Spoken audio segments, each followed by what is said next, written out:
Hello students, કાલે લાસ્ટમાં આપણે જોયું કે steps involve in marketing planning process એના વિશે આપણે જોયું. તો એના જે 5 સ્ટેપ્સ છે આપણે જોયા. એની અંદર હતું market and environmental analysis, fixing the marketing target, setting the marketing strategy અને developing the marketing mix and marketing controlling. આટલા સ્ટેપ્સ જે છે એની અંદર છે. અને આપણે થોડું ઉપર છેલ્લું જોઈ ગયેલા હતા કે કયા સ્ટેપની અંદર શું આવશે, પણ આજે આપણે ડિટેલમાં જોઈએ. તો માર્કેટ એન્ડ એન્વાયરમેન્ટ એનાલિસિસ જે છે, બરાબર, એમાં છે કે જ્યારે પણ આપણે માર્કેટ એનાલિસિસ કરીએ છીએ, બરાબર છે, કે માર્કેટના એન્વાયરમેન્ટનું એનાલિસિસ કરીએ છીએ, તો પ્લાનિંગ કરતી વખતે આ વસ્તુ જે છે ને, માર્કેટનું આપણે જે એનાલિસિસ કરીએ છીએ એ વસ્તુ છે ને આપણને બહુ હેલ્પફુલ બને છે. કેમ કે માર્કેટની અંદર ખરીદી કરવા કોણ આવે છે? કસ્ટમર.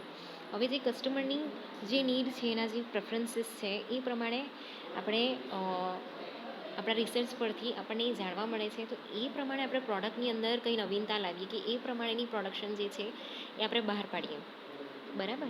તો અહીંયા આપણને એ બધી વસ્તુ જે છે એ ઇઝીલી આપણે મતલબ આપણું જે રિસર્ચ છે, બરાબર, આપણું જે પ્લાનિંગ છે એ કરી શકીએ છીએ. તો આ પહેલાં સ્ટેપની અંદર આપણે જોઈએ. The process of marketing planning starts with analysing the market prospectus for the product. This can be done by market research to estimate the potential of the product. હવે માર્કેટનું જે એનાલિસિસ છે, એન્વાયરમેન્ટલ એનાલિસિસ, માર્કેટનું એન્વાયરમેન્ટ એનાલિસિસ જે છે એ આપણે શેના માટે કરીએ છીએ? કે માર્કેટની અંદરનું એક એસ્ટિમેટ કાઢવા માટે, કે એક્ઝેક્ટલી ત્યાં શું સિચ્યુએશન છે, કે આપણી જે પ્રોડક્ટ છે એનું પોટેન્શિયલ કેટલું છે, બરાબર. આપણે રિલેટેડ જે હશે, આપણા કોમ્પિટિશનમાં બીજી બધી પ્રોડક્ટ પણ હશે, ઓકે. તો in this stage the needs and preferences of the customer are found with the help of research. Also companies try to find out the promotional strategies that will attract maximum response from the customer. ચાલો, તો પેલા પેજમાં blur દેખાતું હતું, આ પેજમાં દેખાય છે, બરાબર, ઓકે. તો હવે કેવું હોય કે જ્યારે આપણે માર્કેટ રિસર્ચ કરીએ છીએ ને, તો એની પરથી આપણને ખબર પડે છે કે જે કસ્ટમર્સ છે આપણા, એની નીડ શું છે, એના પ્રેફરન્સીસ શું છે, એ વસ્તુ આપણે ફાઉન્ડ આઉટ કરી લઈએ છીએ ને. એના પરથી આપણને હેલ્પફુલ બને છે કે આપણી જે પ્રોડક્ટ છે, બરાબર, એ પ્રોડક્ટની અંદર શું સુધારા વધારા કરવાની આપણને જરૂર છે, ઓકે. લાસ્ટમાં આપણે જોયું કે એની અંદર અમેન્ડમેન્ટની જરૂર છે, એક વસ્તુ આપણે જોઈ. તો એ માર્કેટ રિસર્ચ પરથી આપણને ખબર પડે છે. એની સાથે સાથે આપણે જે પ્લાનિંગ કરીએ છીએ ને, એ પ્લાનિંગની અંદર જે પ્રમોશનલ સ્ટ્રેટેજીસ છે એને કેવી રીતે બનાવવી એ પણ આપણને ખબર પડે. તો હવે apart from market potential, companies also analyse the micro environment which consist of economic, legal, government, technology, economical and social cultural factor. હવે માર્કેટનું પોટેન્શિયલ છે ને, એની સાથે સાથે આપણે શેનું એનાલિસિસ બી કરવું પડે? કે માઇક્રો એન્વાયરમેન્ટ છે, બરાબર, એનું પણ એનાલિસિસ કરવું પડે આપણે. ઇકોનોમિક જે કન્ડિશન છે એ એરિયાની, એના વિશે એનાલિસિસ કરવું પડે, બરાબર. લીગલી આપણને એ વસ્તુ ત્યાં વેચાણ કરવા માટે મળે છે કે નહીં. ફોર એક્ઝામ્પલ, કેવું છે કે આપણા ગુજરાતમાં કોઈ પણ આપણે નશીલી વસ્તુ છે, દારૂ છે, બરાબર છે, કે પછી ચરસ ગાંજો તો એમ તો આખા ઇન્ડિયામાં, આખા વર્લ્ડમાં એ પ્રોહિબિટેડ છે. પણ જે દારૂ છે એ આપણા ગુજરાતમાં આપણે એનું વેચાણ નહીં કરી શકીએ. જ્યારે ઉત્તર પ્રદેશની અંદર લીગલી ખેતી થાય છે, ચરસ છે, બરાબર છે, અફીણ છે, એની ખેતી થાય છે, એ લીગલ વસ્તુ છે ત્યાં. તો આપણે જોઈ લેવું પડે કે આપણે જે એરિયાની અંદર આપણે પ્રોડક્ટનું વેચાણ કરવાના છે, ત્યાં લીગલી એ અલાઉડ છે કે નથી અલાઉડ, બરાબર. એમ તો જો જનરલ વસ્તુ હોય, આપણે ખાવા પીવાની વસ્તુ છે કે મશીનરીને રિલેટેડ જે વસ્તુ હોય, તો એની અંદર એ લીગલ વસ્તુ જે છે એ બહુ કંઈ જોવાનું નથી આવતું, એ લીગલી બધાની પરમિશન હોય જ છે. પછી છે ગવર્મેન્ટની સ્ટ્રેટેજી ત્યાં શું છે, રાજ્ય કક્ષાની જે છે કે પછી સિટી લેવલની જે ગવર્મેન્ટ છે, ત્યાંથી આપણે કઈ કઈ પરમિશન લેવાની છે. ટેકનોલોજી જે છે એનું આપણે એનાલિસિસ કરવું પડે કે ટેકનોલોજી કઈ ચાલે છે, ક્યાં કઈ ટેકનોલોજી જે છે એ આપણે અપનાવી શકીએ. પછી ઇકોલોજીકલી વસ્તુ જે છે એ આપણે જોવું પડે, સોશિયો કલ્ચરલ ફેક્ટર્સ જે છે એને જોવા પડે કે ત્યાંના લોકો કેવી વસ્તુ વાપરે છે, એના વાઇઝ આપણે પ્રોડક્ટ બનાવવી પડે. The market analysis is done on factor based on market definition market size, market segmentation,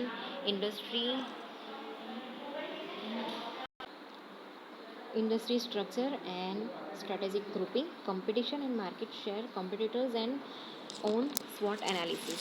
આ જે SWOT analysis છે ને એનો વિડીયો ડિપ્લોમામાં મેં બનાવેલો છે, એવું હશે તો હું તમને સેન્ડ કરી દેવા. હવે માર્કેટ એનાલિસિસ જ્યારે આપણે કરીએ છીએ ને તો એના કયા કયા ફેક્ટર્સ જે છે એને આપણે યાદ રાખવા પડે. સૌથી પહેલાં તો માર્કેટિંગ શું છે આપણને ખબર હોવી જોઈએ. માર્કેટનું સાઇઝ કેટલું છે. કોઈ હોય તો લોકલ બી હોય, બરાબર. લોકલ માર્કેટ આપણે ત્યાં ભરાય છે, બજાર. આપણે બજારે શાકભાજી લેવા જઈએ, ગ્રોસરીઝ લેવા જઈએ છીએ, બરાબર, લોટ એવું લેવા જઈએ. એ માર્કેટનું સાઇઝ મોટું પણ હોય, ડિપેન્ડ કરે. હવે આ ખાવા પીવાની વસ્તુનું માર્કેટ છે, ઓકે. એવી રીતે કાપડનું માર્કેટ. તો કાપડનું માર્કેટ કેવું હોય કે કોઈ એક સિટીમાં જ્યાં એને કમ્ફર્ટેબલ હોય ને ત્યાં એનો વિકાસ થયેલો હોય. માની લો કે સુરતમાં, તો સુરતની અંદર એક એરિયા જે છે જ્યાં લોટ્સ ઓફ એનું પ્રોડક્શન થાય છે, લોટ્સ ઓફ આખો એક એરિયા છે કે જ્યાં એનું માર્કેટ છે. તો એ માર્કેટનું એક્સપાન્શન જે છે ને એ આપણા ઘર પાસે જે માર્કેટ ભરાય ને એના કરતાં તો બહુ ઘણું મોટું છે, બરાબર. એવી રીતે આપણે ડાયમંડ લઈએ તો ડાયમંડ માટે એ કંઈ બજારમાં નથી મળતા, બરાબર. એના માટે આપણે કેવું છે કે સોનીની દુકાને જવું પડે, ઇન્ટરનેશનલી બી એનું માર્કેટ છે, બરાબર છે. તો એવી રીતે માર્કેટ જે છે એ કેવા પ્રકારનું છે, એની સાઇઝ કેવી છે, માર્કેટના સેગમેન્ટેશન કેવા છે, એ બધી વસ્તુ આપણે જોવું પડે. ઇન્ડસ્ટ્રીનું સ્ટ્રક્ચર કેવું છે, મેં તમને અત્યારે એક્ઝામ્પલ આપ્યું એ પ્રમાણે. તો ભાઈ આપણે શાકભાજી લેવા જઈએ છીએ તો એ માર્કેટ અલગ હોય, કાપડનું માર્કેટ હોય તો એ અલગ હોય, બરાબર. મતલબ જે ગ્રે કાપડ છે એનું પ્રોડક્શન થાય છે, પ્રિન્ટિંગ એવું બી થાય છે, વર્ક પણ થાય છે, કેવા અલગ અલગ પ્રકારના એના સેગમેન્ટેશન છે, બરાબર. તો એવી રીતે એનું સ્ટ્રક્ચર પણ અલગ અલગ છે. હવે સુરતમાં ડાયમંડ જે છે એ ડાયમંડનું બી બહુ મોટું માર્કેટ છે, પણ એનું જે સ્ટ્રક્ચર છે ને એ ઇન્ડસ્ટ્રીનું એ કેવું હોય કે મતલબ બધે નહીં હોય, એની અંદર બહુ ધ્યાન રાખીને આપણે વસ્તુ કરવી પડે. એનું ઇન્ટરનેશનલી બી માર્કેટ છે. એવી રીતે આ જે ટેક્સટાઇલ છે એનું બી ઇન્ટરનેશનલી માર્કેટ છે. પછી કોમ્પિટિશન કેવી છે એ આપણે જોવું પડે. માર્કેટ શેર જે છે નેશનલી ઇન્ટરનેશનલી કેવું છે એ આપણે જોવું પડે, બરાબર. આપણા જે કોમ્પિટિટર છે એ જોવા પડે. પછી કસ્ટમરનું જે એનાલિસિસ છે એ આપણે કરવાનું છે. તો કસ્ટમરનું એનાલિસિસ છે શાના બેઝ પર આપણે કરવું પડે, ડેમોગ્રાફિકના બેઝ પર આપણે કરવું પડે. તો આપણે કેવા ગ્રુપને અહીંયા ટાર્ગેટ કરવાનું છે. હવે સ્ટેશનરી મોટે ભાગે કોણ વાપરતું હોય કે નાના છોકરાઓ વાપરતા હોય. સ્કૂલના છોકરાઓ હોય, કોલેજના છોકરાઓ હોય કે પછી ઓફિસ હોય, ત્યાં એ વપરાતી હોય, બરાબર. તો આ થયું ટાર્ગેટેડ ગ્રુપ. પછી બાયર મોટિવેશન. તો જે બાયર છે એને મોટિવેશન કરવા માટે આપણે અલગ અલગ ઓફર આપીએ છીએ. આપણે ઓનલાઈન શોપિંગ કરીએ છીએ, બરાબર. તો મિંત્રા પર સેલ આવે કે ભાઈ 40-80% ડિસ્કાઉન્ટ, તો આપણે ત્યારે સેલમાં બધી વસ્તુ ખરીદીએ છીએ. પછી એમેઝોન, ફ્લિપકાર્ટ પર બી મોટા મોટા સેલ આવે છે તો આપણે ત્યારે મોબાઈલ, લેપટોપ ખરીદીએ છીએ. તો આ છે બાયર મોટિવેટ થાય ને એના માટેની કેટલીક લાલચો. પછી છે psychographic and nature of buying decision. હવે એવા પ્રકારની એડ બનાવવામાં આવે કે એટલી ઇમોશનલ હોય ને આપણને એવું લાગે કે આ વસ્તુ છે ને આપણને લાગુ પડે છે, એટલે આપણે શું કરીએ, એ બાય કરવા માટે મોટિવેટ થઈએ. એટલે સાયકોગ્રાફિકનો મિનિંગ જ એ છે, બરાબર. આપણે ઇમોશનલ એવા એડ બનાવવામાં આવે કે એવા સોશિયલ એડ જે છે બનાવવામાં આવે જેથી કરીને આપણે શું કરીએ, કસ્ટમર જે છે એ એવું કહેશે કે ના, મારે તો આ પ્રોડક્ટ બાય કરવી જ જોઈએ, બરાબર. એટલે કેટલીક જે ઇન્ટરનલ રિસોર્સિસ છે ને એનો યુઝ કરીને કંપની જે છે એ કસ્ટમરનું એનાલિસિસ કરીને અહીંયા પ્લાનિંગ બનાવી શકે છે. ખાસ કરીને જે આજુબાજુના લોકો છે, ફાઇનાન્શિયલ છે, હેલ્થ છે, પછી સ્કિલ્સ છે, બરાબર. એના દ્વારા અહીંયા આ એનાલિસિસ કરીને અહીંયા ગ્રુપિંગ એનું કરી શકે છે. પછી એના પછી છે ફિક્સિંગ માર્કેટિંગ ટાર્ગેટ્સ.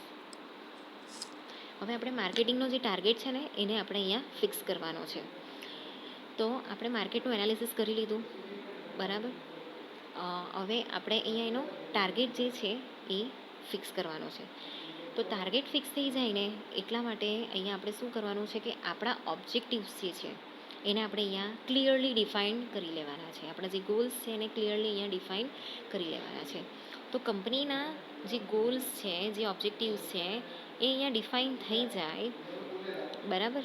તો એ કેવું હોય કે એક સ્પેસિફિક ટાઈમ પીરિયડની અંદર એ ગોલ આપણે અચીવ કરવાના છે, એવી રીતે કરીને આપણે અહીંયા પ્લાનિંગ કરવાનું છે. તો એટલા માટે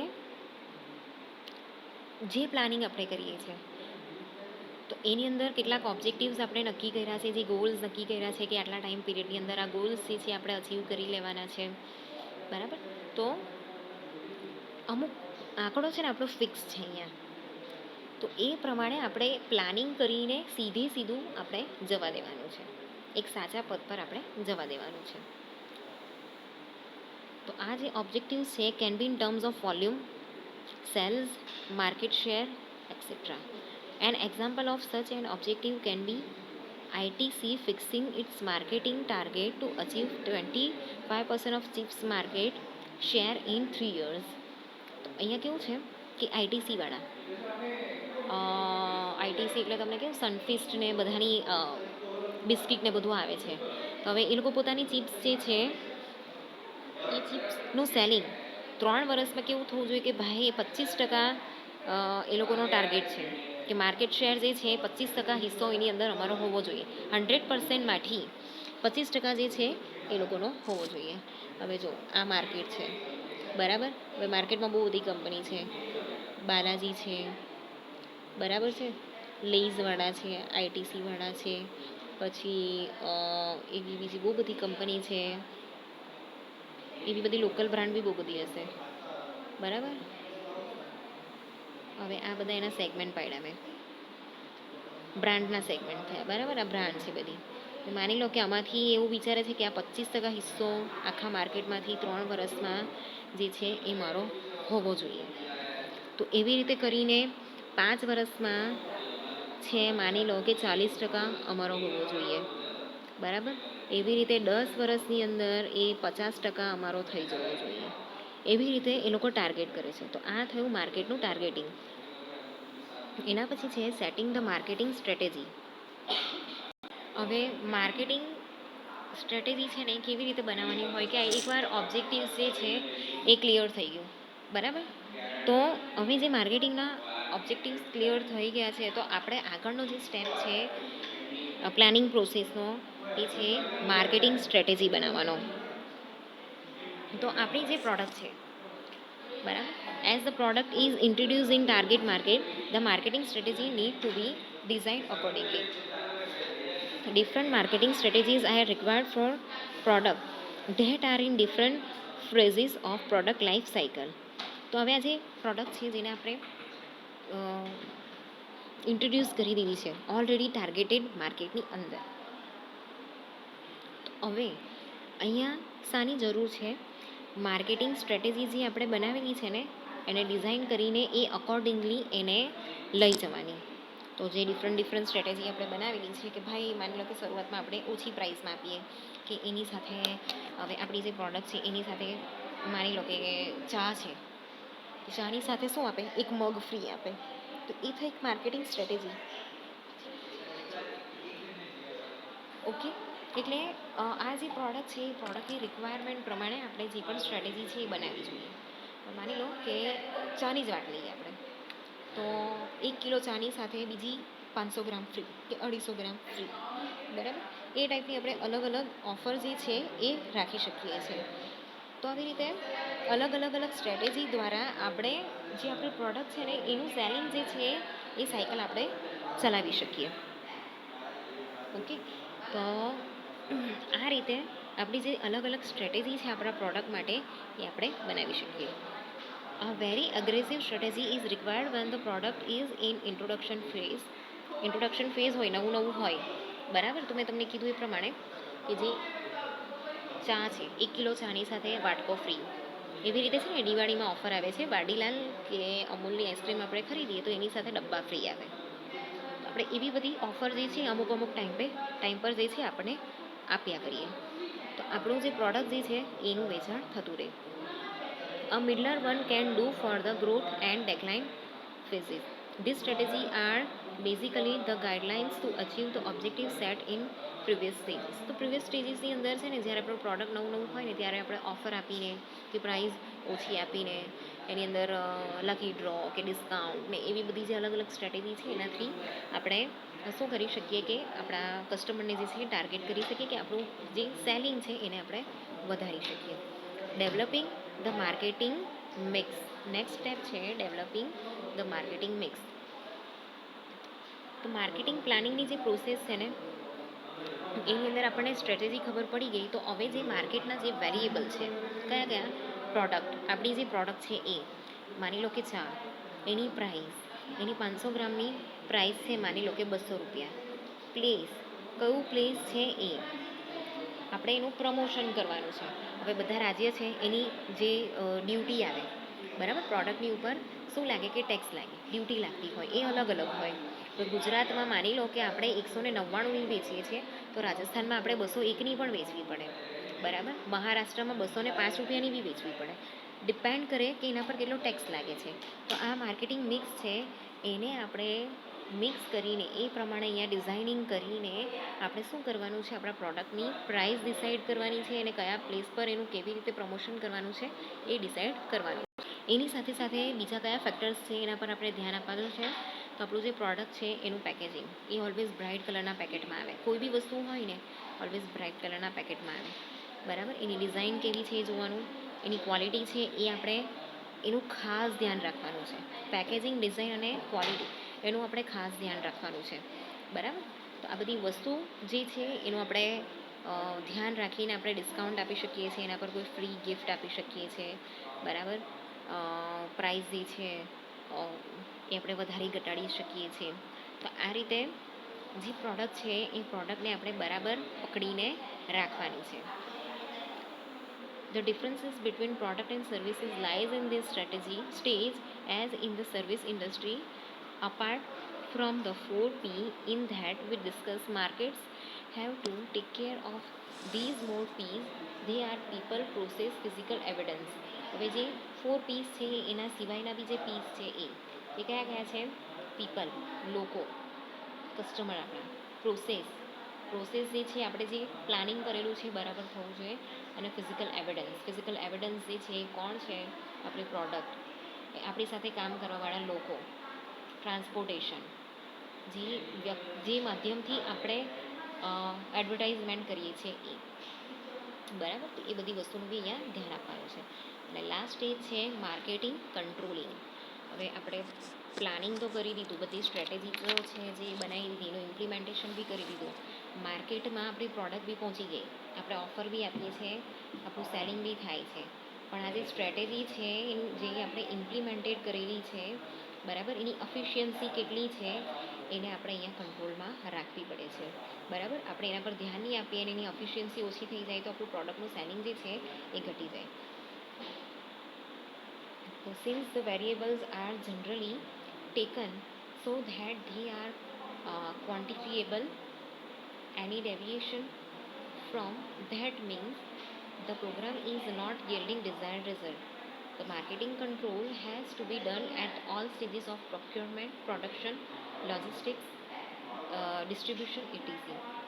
And so it is said responsibility that lies with employees of all functions. તો જે પણ આપણે વેરિયેબલ્સ જોઈ ગયા કે પ્રોડક્ટ છે, પ્રાઇસ છે, કસ્ટમર છે, બરાબર.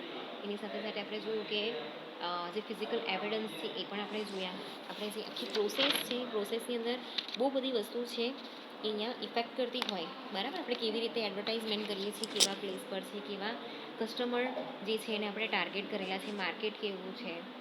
તો એ જેટલા બી વેરિયેબલ્સ છે એને ધ્યાનમાં રાખીને આપણે અહીંયા આપણું જે ડિઝાયર્ડ રિઝલ્ટ છે એના માટે આપણે પ્લાનિંગ કરીએ છીએ.